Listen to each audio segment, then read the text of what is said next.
The human ship moved silently above the violet skies of Erythea, gliding like a shadow through the swirling clouds. Commander Kale tightened his harness, feeling the weight of responsibility pressing on his shoulders.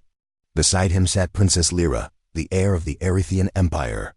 She was quiet, almost too quiet, staring at the stars as if they could tell her a secret she had been waiting to hear all her life. Her violet eyes shone with a mix of sadness and strength.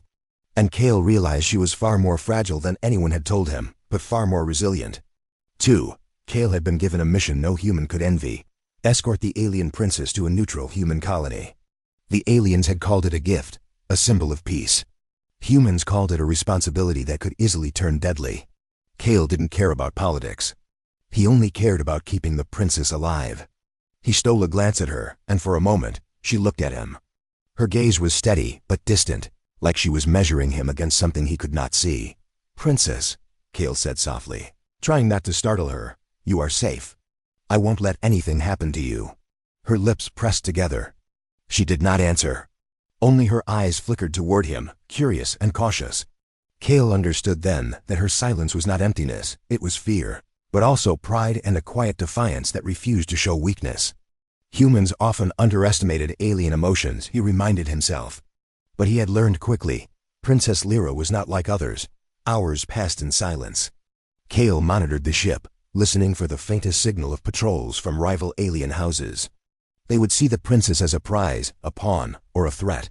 Occasionally, Lyra's hand brushed the controls. Kale noticed her subtle movements, her curiosity shining through her restraint. She was learning, trying to understand human technology in the quietest way possible.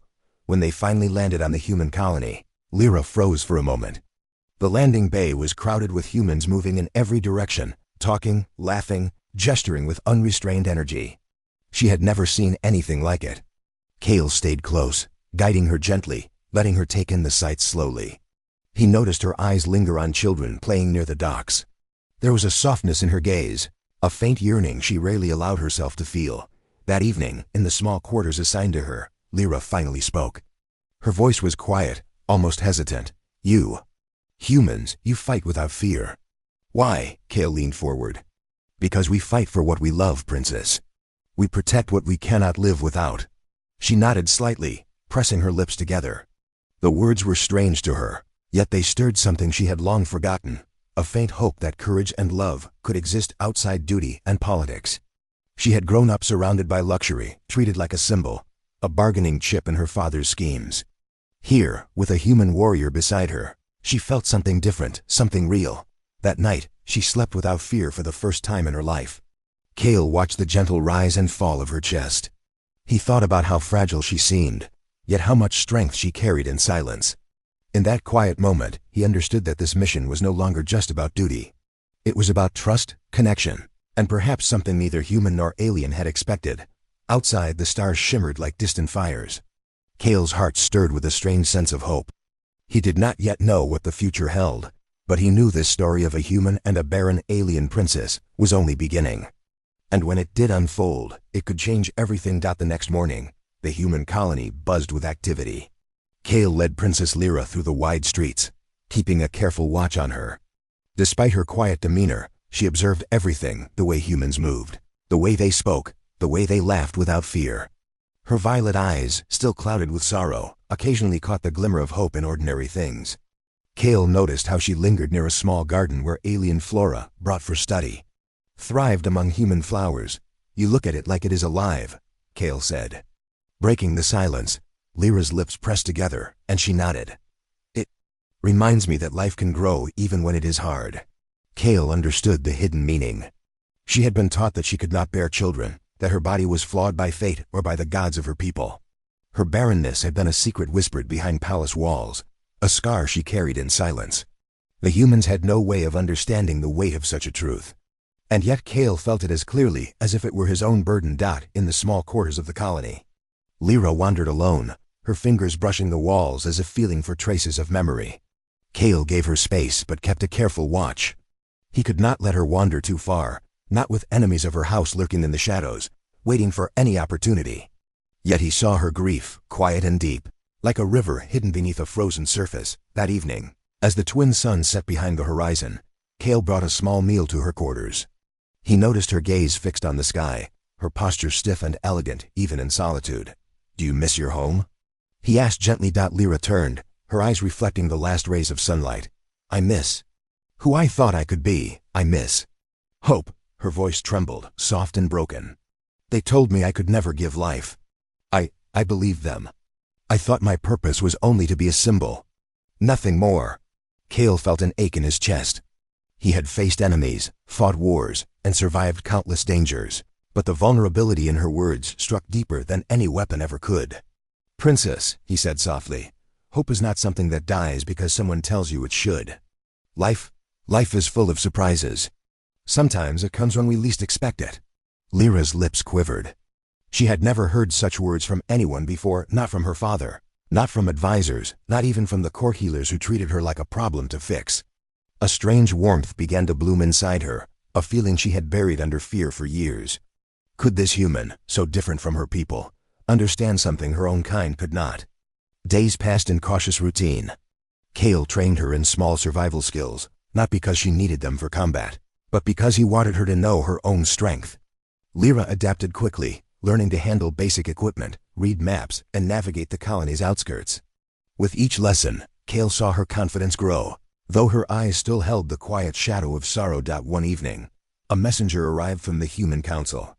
Cale opened it, and his eyes narrowed. Reports had come from deep within Erythea. Rumors about the princess's barrenness were spreading, reaching ears that should never hear them. Rival houses, jealous of her title, might see this as a weakness, a reason to strike. Cale looked at Lyra, who had been watching him intently. He had to choose his words carefully. "They think you are weak, princess. But strength is not in what you carry or cannot carry. Strength is in your courage, your will to survive, your heart." For the first time, Lyra allowed herself a small, trembling smile. It was not joy, not yet, but it was a crack in the walls she had built around herself. Somewhere deep inside, the thought whispered that life might still hold surprises. That hope, fragile and quiet, might yet bloom. The stars came out that night, glittering like distant promises. Cale stood guard outside her quarters, silently vowing that no one human or alien would take her courage from her. And as Lyra stared at the sky, she wondered, for the first time in years, if destiny could change, even for her. The next morning, the colony was unusually quiet. Cale had sensed it even before stepping out. The air was thick with tension, as if something unseen pressed against the edges of reality. He scanned the horizon while leading Princess Lyra through the market streets. Merchants shouted their wares, children ran and laughed, yet Lyra's steps were cautious, her eyes darting nervously at shadows. Something had changed. "You feel it too?" she asked softly, keeping close to Cale. "Always," he replied, his voice low. "Danger doesn't announce itself." As they walked, Cale noticed a group of alien figures at the far end of the plaza. Their uniforms were foreign, dark, and edged with symbols he did not recognize. They did not approach openly, but lingered in the periphery, eyes sharp on Lyra. Cale's grip on her arm tightened, though he kept his movements subtle. "They are watching us," he murmured. Lyra nodded, her face pale, but she did not panic. There was a fire in her eyes now, a quiet courage born from months of fear and solitude. Back in her quarters, Cale explained the situation. "These are agents from rival houses of your own empire. They've heard the rumors about your condition. They think it makes you weak." Lyra's fingers curled tightly in her lap. "Weak," she whispered. Her voice trembled, but there was also defiance. "I am more than their whispers. I am more than what they say I cannot do." Cale studied her, amazed. She was fragile, yes, but in moments like this, she radiated an inner strength humans often struggle to match. "Princess," he said, "strength isn't measured by what you cannot do. It's measured by how you stand when everyone expects you to fall." Later that night, Cale patrolled the perimeter while Lyra sat by the window, staring at the alien moons hanging above the colony. She thought of her father, the king, and the palace she had left behind. There had been a time when she had believed her life was predetermined, an unchangeable path from cradle to throne. But with humans, with Cale, the world felt wider, alive, unpredictable. A soft knock at her door startled her. Cale entered, bringing with him a small package from the colony's medical unit. "For you," he said simply. Inside were tools and devices designed to monitor her health and fertility. Not because anyone doubted her, but because knowledge was power. Lyra opened it carefully, realizing that humans measured worth not by whispers, but by facts. And facts could change destinies. Days turned into nights in a blur of small lessons and quiet training. Lyra learned to navigate the colony, to defend herself in case of an attack, and to trust Kale in ways she had never trusted anyone. The barriers she had built around her heart began to shift, not crumbling, but bending toward something new. One evening, while walking near the colony's edge, a distant explosion lit the horizon. Dust and smoke rose like dark fingers against the twin moons. Kale grabbed Lyra's arm and pulled her to cover behind a rock formation. Alien raiders had found them. "Stay behind me," Kale ordered. His voice was calm, but his eyes blazed with resolve. Lyra nodded, her fear sharpened into focus. She realized then that she was no longer just a princess carried by the wind of fate. She had choices. She had courage.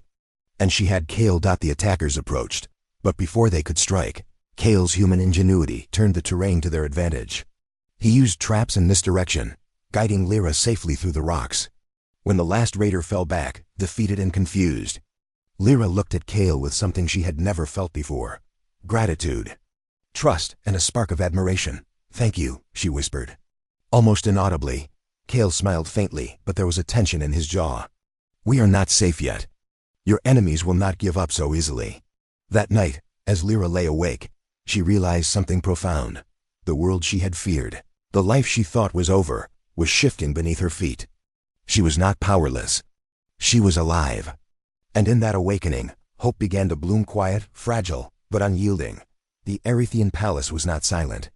Far across the stars, the alien king's chambers hummed with tension, far removed from the human colony where Kale and Princess Lyra tried to live in peace. Courtiers whispered in corners, their voices sharp with suspicion and fear. Rumors had reached them. The Barren princess had been given to a human. Some said it was a political move. Others said it was a mistake. But all agreed, it could not stand. King Theron paced in his grand hall, his robes swaying with each step. His eyes, usually cold and calculating, burned with a rare emotion, concern for his daughter, but more, fear of what humans might do. "She was never meant to be weak," he muttered, his claws tightening around the crystal railing. "And yet they take her as if she were nothing. No, she is my bloodline. She is my future." Back at the human colony, Lyra felt a shift in the air. Kale had sensed it first, noticing the increase in distant patrols and strange messages intercepted through the colony's communication networks. Lyra knew that her father's eyes were watching, and not with warmth or understanding. They were watchful, calculating, protective, but also suspicious. She had been trained all her life to read such intentions. And now she realized that her freedom, her small taste of life outside the palace, was fragile. "Kale," she whispered that night, staring at the stars, "my father, he will come for me. And when he does—" Her voice trembled, a shadow of fear lurking behind her words. "You are stronger than you think," Kale said, placing a steady hand on her shoulder. "And we will face him together. Humans do not run from duty, princess. We face it, and we fight for what is right." The next morning, the colony received a transmission. It was not a request, it was a command. King Theron demanded that Lyra return immediately. The message carried the weight of royal authority, but also an unmistakable threat. Kale read it carefully, then handed the datapad to Lyra. She stared at the text, her eyes wide with a mixture of fear and defiance. "I will not go back just because they say so," she whispered. "Not yet. I have learned something about life here. About myself." Kale nodded. "Then we must be ready. He may send more than words." Over the following days, Lyra discovered changes in her body she had not expected.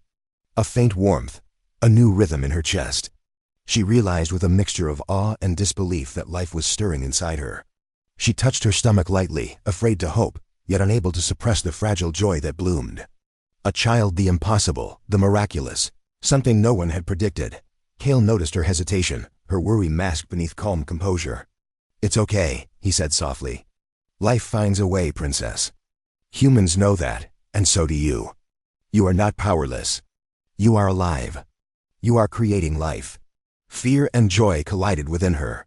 She thought of her father, of the palace, of the courtiers who had doubted her. What would they say when they knew? What judgment awaited her? Yet the life growing inside her felt sacred, untouchable. It was hers and no one else's. The palace, meanwhile, had already begun to move. Drones and messengers were dispatched to track the human colony. Theron's advisors argued over tactics, but the king remained silent, calculating. The moment of confrontation was inevitable. That night, Lyra stood on the balcony of her quarters, looking at the twin moons. She whispered a quiet promise to the child she carried. "I will protect you. I will not let fear take you from me. I will fight, and I will survive." Kale joined her, his presence solid and reassuring. He placed a hand over hers, feeling the life she held within. "You are stronger than even the stars, princess. We will face whatever comes, together." The winds shifted, carrying with them the distant hum of approaching ships, an announcement that the palace was moving. The fragile peace of the colony trembled, and with it, the quiet hope that had begun to bloom between human and princess. The next confrontation would not just be about orders, it would be about life, trust, and the impossible bond that was forming between two worlds. The horizon glowed with the approaching fleet, the metallic hum of ships growing louder with every passing hour. Kale and Princess Lyra watched from the colony's command deck, their hands brushing briefly, a silent reassurance. Neither needed words. They both knew what was coming, the might of the Erythian Empire, a father demanding obedience, and the delicate life she carried at the center of it all. When the ships landed, armored figures disembarked with a precision that only the palace could command. The air shimmered with authority, a warning to any who dared challenge it. Kale moved to position himself in front of Lyra, instinctively shielding her with his body. She did not flinch. In fact, she straightened her shoulders, the glow of newfound life inside her giving her courage she had never known. A tall, regal figure emerged from the lead ship. King Theron's presence was commanding, his every movement calculated. His eyes scanned the colony, then rested on Lyra. For a brief moment, the human and alien forces held their breath, the universe itself seeming to pause. "Lyra," the king's voice was sharp, but beneath it lingered an emotion rarely shown, worry, twisted with authority. "You were to return. You were not to defy me." Lyra lifted her chin. "Father," she said softly, but firmly, "I am still your daughter. But I am also alive, and I have learned that life is not only what the palace decides. I am not just a symbol. I am me." Theron's eyes narrowed. He looked to Kale, standing solid like a wall between his daughter and the fleet. "And you," he said, his voice turning icy, "a human, think you can protect her from her own father?" Kale did not flinch. He met the king's gaze evenly. "She is not a possession," he said. "She is not a prize for anyone to claim. And I will not let her be treated as such." The tension was unbearable.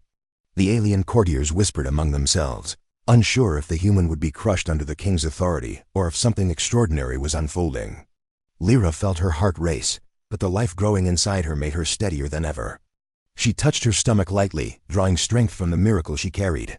"Father," she continued, her voice gaining power with every word, "I carry life within me. Life that is neither your control nor your judgment. I am not barren. I am hope." A murmur ran through the palace entourage. For the first time, someone spoke truth directly to the king without fear. His jaw tightened, his pride wounded. Yet something in Lyra's words, in her courage, pierced through the armor of authority he had spent decades perfecting. Kale took a step closer, keeping a steady hand near his weapon, but his eyes never left the princess. "Humans fight for what is right," he said quietly, almost to himself. "And sometimes that means standing against those who cannot see the truth." For a long moment, silence reigned. Then, unexpectedly, Theron's expression softened. Not entirely, but enough that Lyra noticed. He looked at the life in her arms, invisible yet powerful, and the human beside her who had protected her without question or hesitation. "You are not as weak as I thought," he admitted finally, his voice quieter than before. "Perhaps life chooses its own path, even when we do not understand it." Lyra's eyes welled with tears, a mixture of relief, pride, and joy.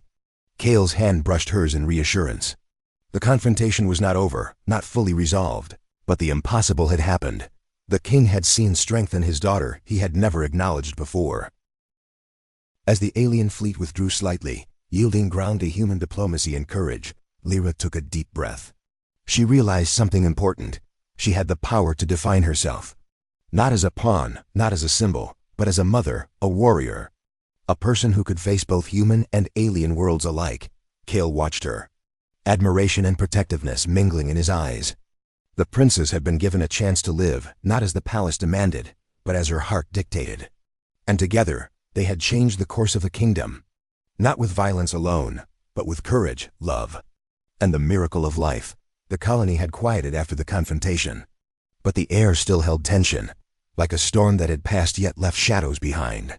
Princess Lyra walked through the gardens, her hand brushing the delicate petals of human and alien flowers alike. Kale followed at a respectful distance, aware that her thoughts were heavy with the weight of what had just happened. The confrontation with her father had been more than a challenge, it had been a revelation. For the first time in her life, Lyra felt that her choices mattered. She could feel life growing inside her, a soft heartbeat that pulsed in rhythm with her own. It was a miracle, she realized, and it had transformed her. Her barrenness, the curse whispered through palace halls, was no longer her defining truth. Instead, she was a bearer of life, a symbol not of weakness but of resilience. Kale approached her slowly, his gaze steady, but gentle. "You did well today," he said softly. "Your courage. It changed everything. Not just for you, but for all of us." Lyra looked at him, eyes wide. "I could not have done it without you," she admitted. Her voice trembled slightly, revealing vulnerability she rarely allowed. "You stood by me when everyone else expected me to fall. Even my father." Kale shook his head. "You didn't fall because you never were weak. You just hadn't seen it yet. Humans. We fight, yes, but we also recognize strength when we see it. And you are strength itself." A quiet warmth spread through Lyra. She realized that Kale was more than her protector. He was a mirror showing her the courage she had always possessed but never acknowledged. For weeks, she had learned to trust him, to rely on him, and now, something deeper began to grow, a bond beyond duty, beyond worlds. That evening, the colony gathered for a small celebration. Humans and aliens mingled cautiously, aware that history had been made in the confrontation, yet unsure what the future held. Lyra stood beside Kale, both of them quiet observers of the mingling crowd. She noticed the curious glances of some humans who had never interacted with alien royalty before, and the cautious respect in the eyes of alien diplomats. Kale leaned closer, whispering, "They are beginning to understand. Not everything is controlled by power or fear." Lyra smiled faintly, resting her hand on her abdomen. "It is life. It makes everything different. Even humans and aliens can see that." As night fell, the twin moons cast a silver glow over the colony. Lyra and Kale walked along a quiet path, the sounds of celebration fading behind them. There was a gentle intimacy in the silence, a shared understanding that went beyond words. For the first time, she allowed herself to imagine a future, not one dictated by palace orders or alien traditions, but one she could shape with her own heart. "You know," she said softly, "I never thought I would feel hope, not like this. Not for myself." Kale looked at her, eyes steady, his expression softening. "Hope is like that," he said. "It grows quietly, even when the world tells you there is none. And sometimes, it comes from someone you least expect." Lyra's lips curved into a small smile. "Someone like a human?" she asked, teasing lightly, though her heart was full of emotion. Kale chuckled softly, the sound low and comforting. "Someone like a human who doesn't back down," he replied. They stopped beneath a flowering tree, its petals drifting slowly in the breeze. Lyra placed a hand on Kale's arm, the gesture tender but intentional. "Thank you," she said, her voice barely above a whisper, "for giving me courage, for standing by me, and for believing I could carry life even when I doubted myself." Kale's hand covered hers gently. "You never doubted yourself, Princess. You just hadn't seen it yet. I only reminded you." In that quiet moment, the distance between human and alien seemed smaller than ever. The barriers of tradition, expectation, and fear had softened, replaced by trust, admiration, and the fragile beginnings of love. Lyra's heart beat with a new rhythm, one that held both life and possibility, and she realized that even in a universe so vast and divided, two beings could carve out a world together. As the night deepened, Lyra rested against Kale's side, the soft light of the moons reflecting in her eyes. She was no longer the barren princess of whispered rumors. She was a mother, a survivor, and a force that could not be ignored. And beside her, Kale was more than a protector, he was a partner. A witness to her courage, and a part of the new story she was writing with every heartbeat. The morning air was crisp, carrying the scent of alien flora mixed with human gardens. Princess Lyra stood on the balcony of the colony's command tower, her hand resting lightly on her abdomen. The life within her had grown stronger, and with it, so had her courage. Beside her, Kale watched the horizon, his eyes alert yet calm.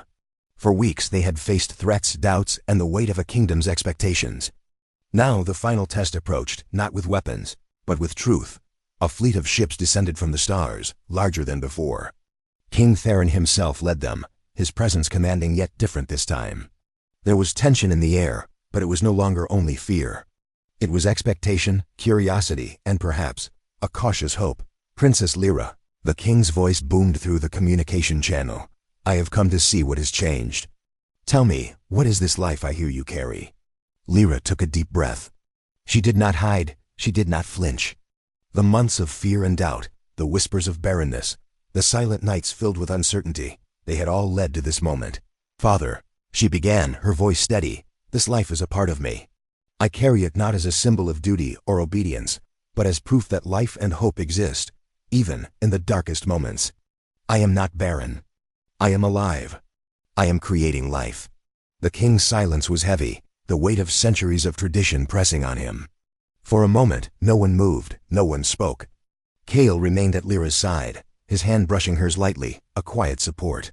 Then, slowly, Theron's expression softened. There was awe there, tempered by pride and the faintest trace of fear. "You carry life?" the king whispered, almost to himself. "After all they said?" Lyra nodded. "Yes, father. Against every expectation, I have life inside me. And I will protect it, as I have learned to protect myself." Kale stepped forward, his voice firm but respectful. "Your Majesty, your daughter is more than you or anyone else ever believed. She is strong, brave, and alive. She is not just a princess. She is proof that courage can change destinies." Theron studied Kale, and for the first time, the king saw not a human outsider, but a companion who had stood unwaveringly beside his daughter. Something shifted in him: respect, acceptance, and finally, understanding. After a long pause, the king spoke, softer than anyone had heard him before. "Lyra, you have grown beyond my sight, beyond the walls of the palace, and yet, I see you clearly now. You are my daughter, and this life within you is a miracle I did not expect, but I will not deny it." Tears welled in Lyra's eyes, but they were tears of joy, relief, and vindication. She reached for Kale's hand, squeezing it tightly. Together, they had faced the impossible dangers, doubts, and even the weight of a king's expectations. The human and alien courtiers who had accompanied the fleet exchanged glances, realizing that history had shifted. The Barren princess had defied every expectation, and the human by her side had helped her claim her destiny. Theron stepped back, signaling his forces to lower weapons. The tension that had gripped the colony for weeks lifted like a storm dispersing across alien skies. Lyra smiled, a radiant, unbroken smile, and for the first time, she felt truly free. Kale looked at her, pride and admiration shining in his eyes. "You've done it, princess. You've changed your world. And mine." Lyra rested her hand on her stomach again, feeling the steady heartbeat of the life within her. "We've done it," she said softly. "Together." As the twin suns set over the horizon, the colony glowed with a quiet promise of peace and possibility. A barren princess had become a mother-to-be. A human had shown courage beyond his own world. And a king had finally understood that love, hope, and life could never be confined to expectations or fear. The stars shone brighter that night, as if the universe itself celebrated the miracle of life, courage, and the unbreakable bonds between two worlds. For Lyra Kale and the life she carried, the dawn of a new age had begun, one not dictated by power or tradition, but by heart, trust, and the courage to defy the impossible.